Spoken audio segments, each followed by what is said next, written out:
तेव्हा Kamble sir fee भरतात ना तेव्हाचा किस्सा आहे. म्हणजे तसंच शाळेत पण माझ्या तसंच झालेलं. फी भरायला पैसे नव्हतं, तसंच मग एका शिक्षकांनी आम्हाला तसंच केलेलं, मग त्यांनी भरलेली फी.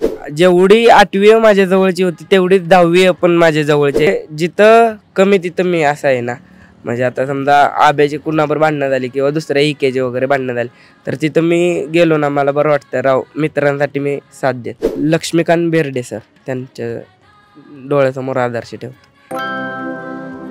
हॅलो नमस्कार फ्रेंड्स, मी मज्जाची नीलम. तुम्ही 10वीवर खूप प्रेम करताय आणि त्यासाठी थँक्यू सो मच. आणि मी साताऱ्यात एका खेळकर मुलाला भेटायला आली आहे. तो कोण आहे तर मध्या आहे. कसा आहे? मस्त. तुम्ही कशा आहात? मी एकदम मस्त आहे. मध्या, तुझ्या भूमिकेबद्दल काय सांगशील की एवढी खेळकर आहे, कुठे ना कुठे काही ना काहीतरी शिकवून जाते, तर ही भूमिका साकारताना कुठेतरी भीती वाटत होती? मला मधुकर कॅरेक्टर साकारताना मला भीती वाटत नव्हती, पण काही काही इमोशनल सीन होतं ना, तिथं भीती वाटायची की मी करेल का नाही.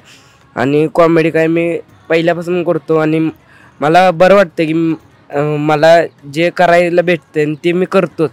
जे करतो ना ते करायला भेटलं मला लय बरं वाटतं. आणि इमोशनल सीनला मला खरंच म्हणजे 8वी रिलीज झाली, त्याच्यानंतर इमोशनल सीन बऱ्यापैकी होते त्यात, पण त्याच्यात मला बरं वाटलं. म्हणजे आपण करतोय नाही, इमोशनल सीन जमते आपल्याला आणि इमोशनल भारी सीन असते. येस, पण आता जरचा तू बोललास की इमोशनल सीन केले, तर इमोशनल सीन करताना कुठेतरी स्वतःच असं रडलास की म्हणजे तो सीन असा खऱ्या आयुष्याला टच झाला आणि रडायला आलं?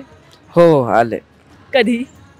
जेव्हा कांबळे सर फी भरतात ना तेव्हाचा किस्सा आहे. म्हणजे तसंच शाळेत पण माझ्या तसंच झालेलं. फी भरायला पैसे नव्हतं, तसंच मग एका शिक्षकांनी आम्हाला तसंच केलेलं, मग त्यांनी भरलेली फी.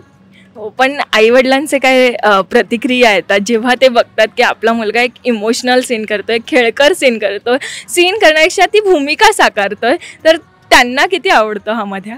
म्हणजे माझी मम्मी जास्त करून वेबसिरीज संध्याकाळीच बघते, कारण कामाला जाते वगैरे, परत संध्याकाळी काम वगैरे करून वगैरे संध्याकाळी 8-9 वाजता बघणार. आणि प्रत्येक एपिसोड मम्मीनं बघितला. आणि जास्त करून कांबळे सरांचा माझा जो होता ना एपिसोड, तेव्हा जवळजवळ मम्मी लय रडत होते आणि मला बरं वाटलं. म्हणजे माझे करायचं म्हणून केलं नव्हतं, अगदी मनापासून केलेलं असं वाटतं. 8वी आणि 10वी तुझ्या किती जवळची झाली आता?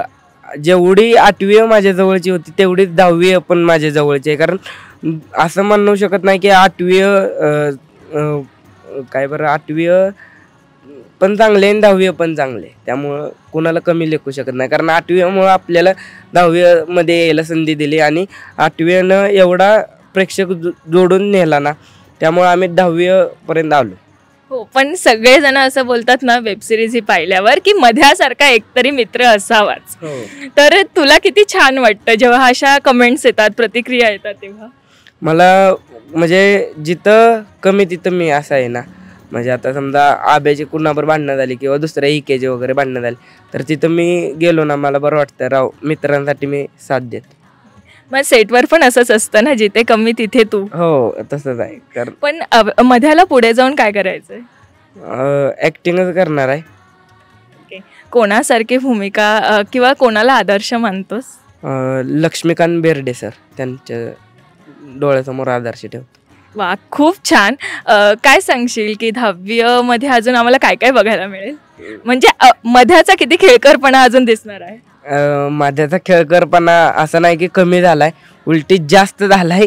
तुम्हाला 10वीमध्ये नक्कीच दिसत असेल आणि नक्की बघा आमची 10वी. Thank you so much. आपण पुन्हा भेटू आणि पुन्हा एकदा गप्पा मारू. हो नक्कीच.